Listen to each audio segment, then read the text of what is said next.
கிறிஸ்துவுக்குள் பிரியமான சகோதரனே சகோதரியே, இந்த நாளின் இறை வார்த்தைக்கு நேராக உங்களை அன்புடன் அழைக்கிறேன்.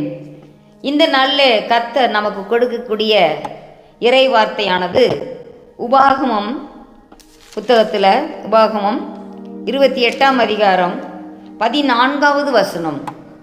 இன்று நான் உனக்கு விதிக்கிற உன் தேவனாகிய கர்த்தரின் கட்டளைகளை கைக்கொள்ளவும் அவைகளின்படி நடக்கவும் அவைகளுக்கு செவி கொடுத்தும் வந்தால் கர்த்தர் உன்னை வாளாக்காமல் தலையாக்குவார், நீ கீழாகாமல் மேலாவாய்.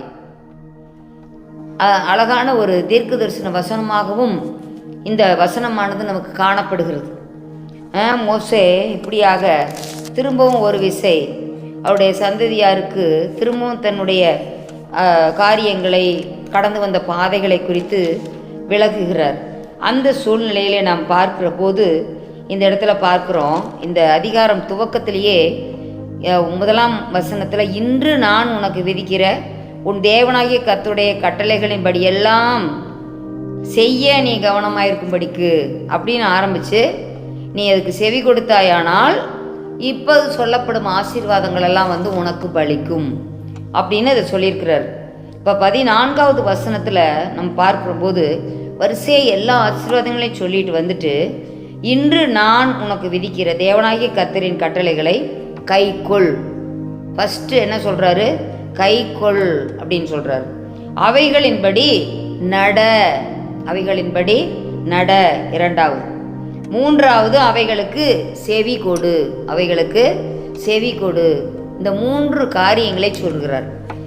அப்போது இதில் நீங்கள் வெளிப்படுத்தல் 1ஆம் அதிகாரம் அதில் நீங்கள் பார்த்தீங்கன்னா கூட அதே தான் அந்த இடத்துலையும் சொல்கிறத பார்க்குறோம். இந்த தீர்க்க தரிசன வெளிப்படுத்தும் விசேஷம் 1ஆம் அதிகாரம் 3வது வசனத்துலேயும் பார்க்குறோம். அந்த வசனங்களை கேட்கிறவர்களும் வாசிக்கிறவர்களும் அதை கை கொள்ளுகிறவர்களும் பாக்கியவான்கள்.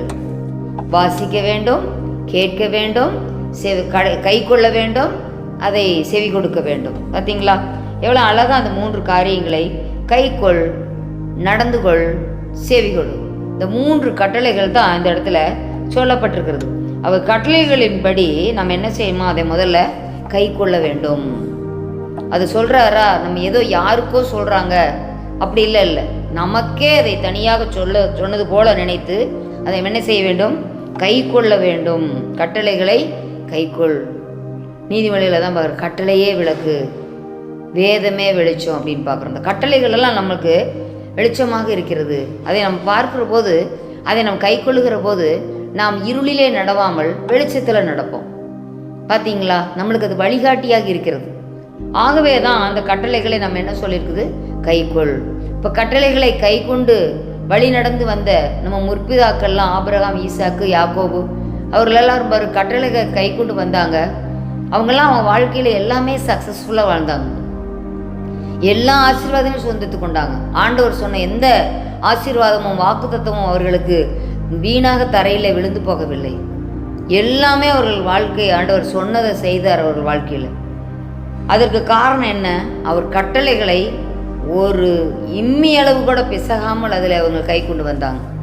என்னன்னாலும் சரி, நீ கொடுத்த கட்டளைகளை நான் கை கொள்ள மாத்திரம் கவனமாக இருப்பேன் அப்படின்னு சொல்லிட்டு. அதே போல் பாருங்கள், அந்த கட்டளைகளின்படி நடக்க வேண்டும்.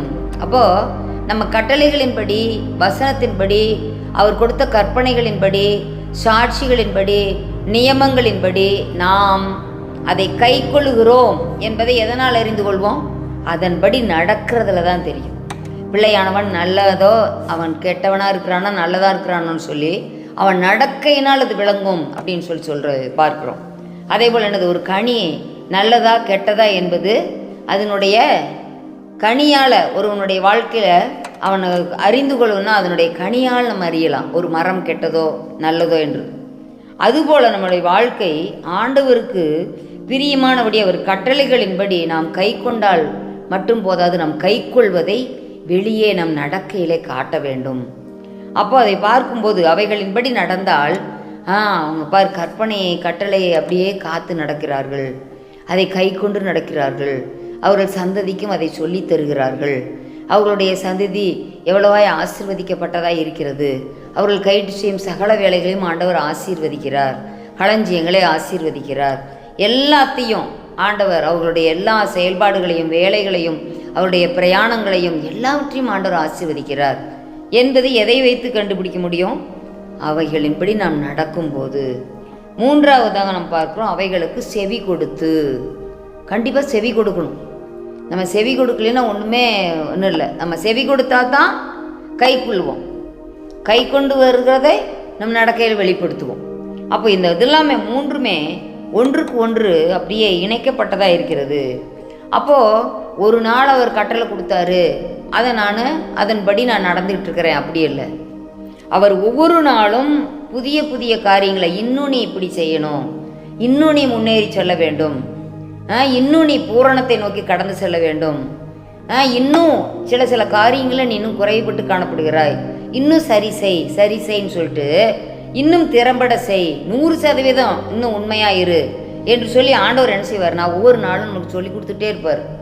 அப்போ சொல்லி தரும்போது நம்ம என்ன செய்யணும்? அதை செவி கொடுக்கணும். ஒவ்வொரு நாளும் உம்முடைய சத்தத்தை கேட்குற ஆண்டவரே, உம்முடைய சத்தத்தை கேட்டு நான் சித்தம் செய்கிற ஆண்டவரே என்று சொல்லி ஒவ்வொரு நாளும் ஒவ்வொரு நிமிஷமும் நம்ம எங்கு போனாலும் எங்கு வந்தாலும் இதுவே வழி, இதிலே நட என்று சொல்லி நம் காதுகளில் அவருடைய நேச சத்தம் கேட்டுக்கொண்டே இருக்க வேண்டும். அப்படி நம்ம அந்த சத்தத்தை கேட்டு நம்ம வாழ்க்கையில் நம்ம நடந்தோம்னா ஒரு நாளும் நம்ம என்ன செய்ய மாட்டோம்? தோல்வி அடையவே மாட்டோம். அப்படி இருக்கும்போது ஆண்டவர் என்ன செய்கிறாராம்? 2 ஆசீர்வாதத்தை தர்றார். 3 காரியங்களை நாம் கடைபிடித்தால் நமக்கு 2 ஆசீர்வாதம் தர்றார். கர்த்தர் உன்னை வாளாக்காமல் தலையாக்குவார், நீ கீழாகாமல் மேலாவாய் என்று சொல்லப்பட்டிருக்கிறது. பார்த்தீங்களா? அப்போது நம்ம வாளாக இருக்க மாட்டோம், தலையாக இருப்போம். இன்றைக்கி அநேக இடங்களில் பார்த்தீங்கன்னா நம்ம அப்படியே ஒருவராலும் நினைக்கப்படாத ஒரு காரியமாக, ஏன்னா யாருமே தலையைத்தான் பார்ப்பாங்க, வாள் அதிகமாக என்ன செய்ய மாட்டாங்க, பார்க்க மாட்டாங்க. வீட்டில் யார் மூத்தவர், வீட்டில் யார் வீட்டு தலைவர் அப்படி சொல்லிட்டு யார் இடத்துல என்ன செய்வாங்க? தலையை தான் பார்ப்பாங்க. ஆனால் இந்த இடத்துல சொல்லியிருக்குது என்னது? நீ வாளாக இருக்க மாட்ட, தலையாக இருப்ப. தாவீது பாருங்க, இருக்கிறதுலே சின்ன மகனாக இருந்தான் வீட்டில். ஆனால் அவனை தான் என்ன செஞ்சார்? அரசனாக தலைவனாக ஆண்டவர் கொண்டு வந்தார். யோசேப்பு இருக்கிறதுலே எப்படி இருந்தார்? கீழே இருந்தார். எல்லாருமே அவனை வெறுக்கிற ஒரு மனுஷனாக அவன் காணப்பட்டான்.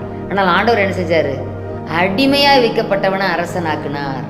ஆடு மேய்த்தவன் அரசனானான் தாவீது.